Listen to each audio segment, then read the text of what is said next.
ben, qu'on le veuille ou non, aujourd'hui la situation est ce qu'elle est. C'est-à-dire, on ne peut pas prétendre aimer son frère qu'on voit tous les jours, hein? On ne peut pas prétendre dire on aime son frère qu'on peut voir tous les jours, or que dans le cœur c'est autre chose. Voilà. Et vous êtes les premiers à dire, moi j'ai pris Dieu et je crains l'Éternel. D'accord, moi je vais bien. Qui craint l'Éternel? Qui loue l'Éternel? C'est qu'il cultive un certain amour pour ce Dieu, qui est notre Dieu, le Créateur, le Père éternel. Mais alors, comment toi tu vas me dire aujourd'hui que tu aimes Dieu, je fais la volonté de Dieu, un Dieu que tu ne vois pas, mais que tu aimes, mais moi ton frère que tu vois tous les jours, que tu peux toucher, tu vas me haïr. Vous êtes sûr que ça a un sens?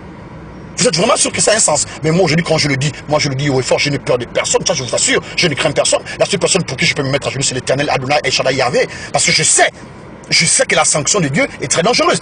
Mais alors, aujourd'hui, moi aujourd'hui, quand j'essaie d'établir un rapport de ressemblance entre ces deux réalités-là, c'est-à-dire savoir peser le pour et le contre, savoir administrer, par exemple, à un patient la dose qui lui convient, c'est tout simplement par rapport à quoi? C'est par rapport à cette éthique-là, hein, au contrôle intermédiaire, et de la recherche fondamentale sur ce que l'être humain peut devenir demain ou après-demain, par rapport à sa valeur, sa taxe sur sa valeur ajoutée et le devenir dans un futur proche. On va prendre un exemple tout simple, tout bête. Moi, j'arrive aujourd'hui dans un centre hospitalier.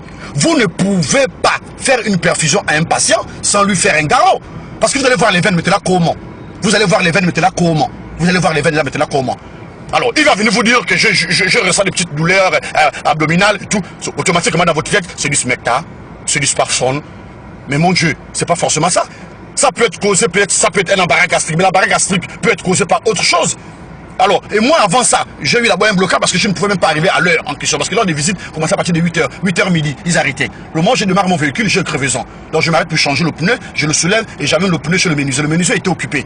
Le menuisier faisait comprendre qu'il ne peut pas réparer le pneu parce qu'il était occupé à monter les murs de la maison d'un client et terminer le crépissage. J'ai dit bon d'accord, je vais repasser dans l'après-midi. Je suis obligé de me rendre à l'hôpital en taxi. Mais ne prenez pas les gens pour les imbéciles parce que moi je ne suis pas un chien. Je sais que dans cette ville-là, tu ne peux pas être respecté si tu n'as aucune base en culture générale. C'est ce qu'on appelle la formation, hein, l'éducation rudimentaire, cette microfinance de la base intérieure. C'est ça, c'est le produit intérieur brut de la mentalité de l'être humain. Savoir au moins ce qu'on est. Mais ne prenez pas les gens pour les imbéciles. Aujourd'hui, les plages sont là.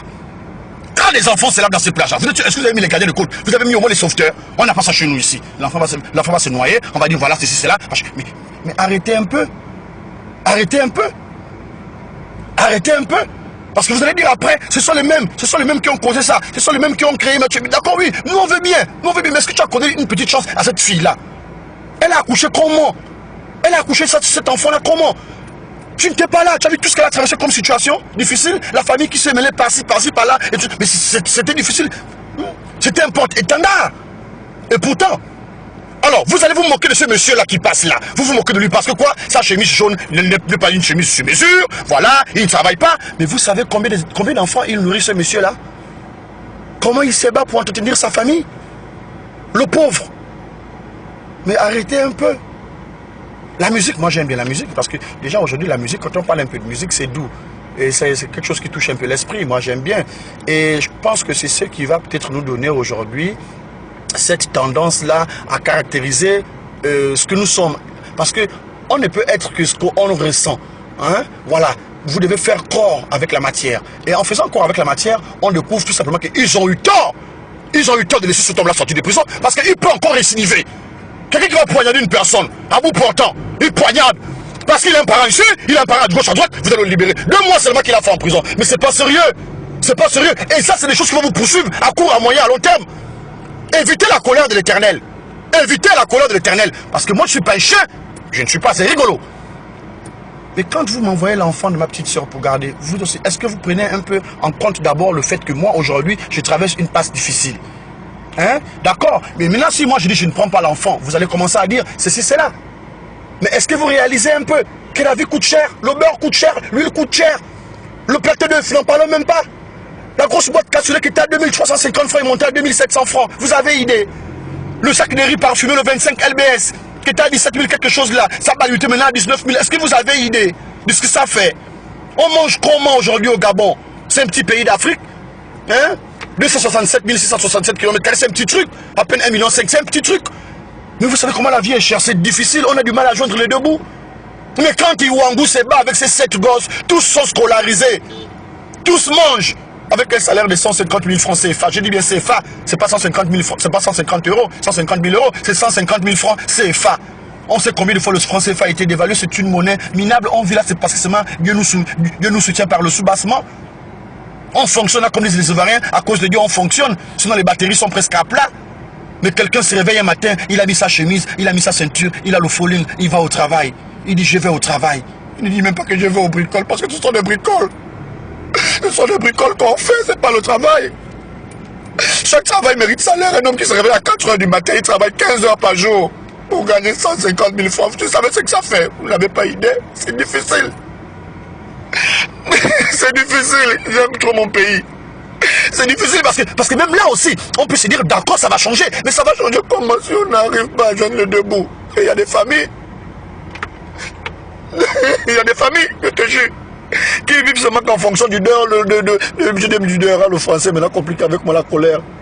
Il y a des familles qui vivent seulement à cause de l'odeur des repas des autres, c'est-à-dire que l'enfant arrive, se colle à la fenêtre de la famille d'Akenenge, il sait que les Akenenge, bon, alors là peut-être c'est l'aubergine de le poisson salé qu'ils vont faire.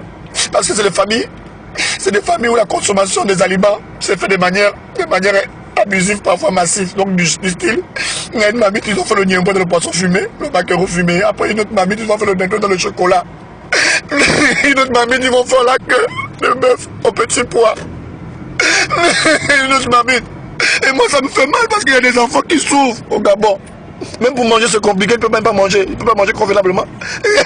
Et puis là, on va dire après, bon, c'est un truc qu'on peut créer parce que nous on veut quoi? Nous ce qu'on veut c'est quoi? C'est d'abord des bases.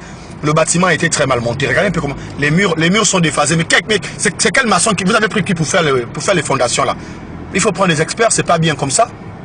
Quand le moteur déconne, parfois c'est même pas lui, ce ne sont même pas forcément les soupapes. Parce que si vous changez les bougies, il faut aussi vérifier est-ce que les vidanges ont été faits complètement. Ça a été fait.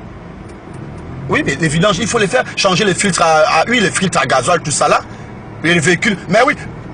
Mais voilà, donc c'est un peu ça. C'est un peu ça. C'est un peu ça. Alors, ça c'est la conversation que j'ai entendue avec un malade mental. C'est quand je faisais un tour là dans un hôpital psychiatrique de la place. Ouais, j'allais voir un ancien ami, parce que bon, il est déjà devenu fou, c'est plus un ami. Mais quand même le souvenir, j'allais quand même voir et tout. Et puis c'est cette conversation-là que j'avais entendue de la part d'un malade mental aussi. Donc je l'avais enregistré, c'est ce discours que vous avez entendu là. Bon maintenant, celui qui a quand même compris quelque chose, je ne sais pas, qu'il me dise, hein, parce que même moi, on essaie d'écouter, mais c'est profond. Ce qu'il raconte, c'était très profond, mais c'est difficile. Bon, moi je ne sais pas pour vous. Est-ce que ce malade mental, il peut encore être récupérable ou bien vraiment on ne peut plus rien en tirer? Est-ce que c'est de la viande avariée ou on peut encore en faire quelque chose? Voilà, vous avez mon numéro, vous appelez, c'est Alban Vicenzo, hein, voilà. Donc ce n'est plus DiCap, non, c'est fini tout ça là, hein. J'ai changé, c'est Alban et Vicenzo. Merci, je vous adore.